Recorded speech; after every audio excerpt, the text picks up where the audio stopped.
Hi friends, welcome to my channel. ఈ రోజు మరొక ఇంట్రెస్టింగ్ స్టోరీతో మీ ముందుకు వచ్చాను. ఈ కథ ఆకలితో ఉన్న వాళ్ళ గురించి కాదు, ఆశతో ఉన్న వాళ్ళ గురించి. ఈ కథ పేదరికం గురించి కాదు, అసంతృప్తి గురించి. ఇది పండ్ల కథ కాదు, కూరగాయల కథ కూడా కాదు. ఇది మనుషుల కథ. కానీ వాళ్ళు పండ్లు కూరగాయల రూపంలో మాట్లాడతారు. ఈ ప్రపంచం పేరు ఆర్గానికా. ఇది అడవి కాదు, ఇది రాజ్యం కూడా కాదు, ఇది ఒక మార్కెట్. ఇక్కడ పుట్టడం ముఖ్యం కాదు, ఇక్కడ పెరగడం ముఖ్యం కూడా కాదు. ఇక్కడ అమ్ముడుపోవడమే జీవితం, అంటే సేల్స్ అన్నమాట. ఆర్గానికాలో అన్ని మెరిసేవే, లైట్లు, షెల్ఫ్లు, ప్యాకెట్లు, వాగ్దానాలు. కానీ లోపల చాలా ఖాళీ. యాపిల్ ఈ మార్కెట్లో అతి పెద్ద పేరు. అది CEO. పక్కా షేప్, పక్కా రంగు, పక్కా మాటలు అని యాపిల్ ఎప్పుడూ అనుకుంటుంది. నన్ను నమ్మాలి, నన్ను తినాల్సిన అవసరం లేదు అని. ఇంకా ఇది తెలుసు, అప్పుడు రుచి కాదు, స్టోరీ అమ్ముడుపోతుంది అని. Avocado investor. అయితే అవకాడో ఇన్వెస్టర్ దానికి భావాలు లేవు, దానికి నిద్ర కూడా లేదు, దానికి నెంబర్లు మాత్రమే. నువ్వు నిజమా అని అది అడగదు, నువ్వు ట్రెండ్ అవుతున్నావా అని మాత్రమే అడుగుతుంది. గ్రేప్స్ ఉన్నాయి, స్ట్రాబెర్రీలు ఉన్నాయి, కివి కూడా ఉంది, ఇంకా బ్రొకోలీ ఉంది. అందరూ మెరిసిపోతున్నారు, అందరూ మాట్లాడుతున్నారు, కానీ ఎవ్వరు వినటం లేదు. ఒక మూలలో ఒక పాత వంకాయ ఉంది, దానికి లేబుల్ లేదు, దానికి ఫాలోవర్స్ కూడా లేరు, ఇంకా దానికి రేటింగ్ కూడా లేదు. కానీ అది చూస్తుంది. చాలా కాలంగా చిల్లి కూడా ఉంది, అది చాలా చిన్నది, కానీ దాన్ని ఎవ్వరూ పట్టించుకోరు. ఎందుకంటే చిల్లి మాట మండిస్తుంది కాబట్టి. చిల్లి అంటుంది, మీకు తీపి కావాలి, నిజం కాదు అని. ఒకరోజు మార్కెట్ పడిపోయింది ఒక్కసారిగా. నెమ్మదిగా అమ్మకాలు తగ్గాయి, నమ్మకం తగ్గింది, నిశ్శబ్దం చాలా పెరిగింది. యాపిల్ షెల్ఫ్ మీద ఉంది, కానీ చేతులు దాని వైపు రావడం లేదు.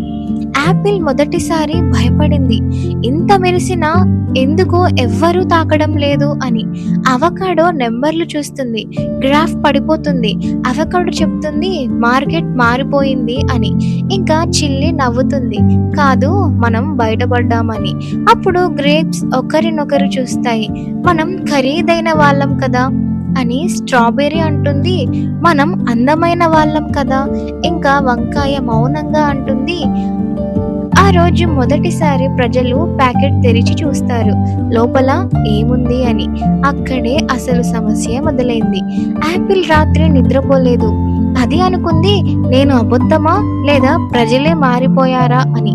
ఇంకా ఎవ్వరూ సమాధానం చెప్పలేదు. చిల్లి ఆ రాత్రి ఇలా చెప్పింది, నిజం ఎప్పుడూ ఆలస్యంగా అమ్ముడుపోతుంది, కానీ చివరికి అదే మిగులుతుంది. మరుసటి రోజు చిన్న పండ్లు మాయమయ్యాయి. బ్రాండ్లు, కులాయి, పోస్టర్లు తీసేశారు, ఇంకా లైట్లు కూడా ఆపేశారు. మార్కెట్లో మౌనం, చీకటి, అదే భయం. యాపిల్ వంకాయ దగ్గరికి వస్తుంది. మొదటిసారి అది అడుగుతుంది, నువ్వు ఎందుకు ఇక్కడ ఉన్నావు ఇంకా అని. అప్పుడు వంకాయ నెమ్మదిగా అంటుంది, ఎవరైనా నిజం అడుగుతారని. ఇంకా ఆ మాట యాపిల్ లోపలికి దిగింది, చాలా లోతుకు. అసలు యాపిల్ తొలిసారి తన మీద ఉన్న స్టిక్కర్లు తీసేసింది. రంగు తగ్గింది, మెరుపు తగ్గింది, కానీ వాసన వచ్చింది, నిజమైనది. ప్రజలు మళ్ళీ వచ్చారు, నెమ్మదిగా చూసి కాదు, రుచి చూసి. చిల్లి షెల్ఫ్ లోకి వచ్చింది. ఇప్పుడు ఎవరు దాన్ని తిట్టలేదు, ఎందుకంటే వాళ్లకు అలవాటయ్యింది.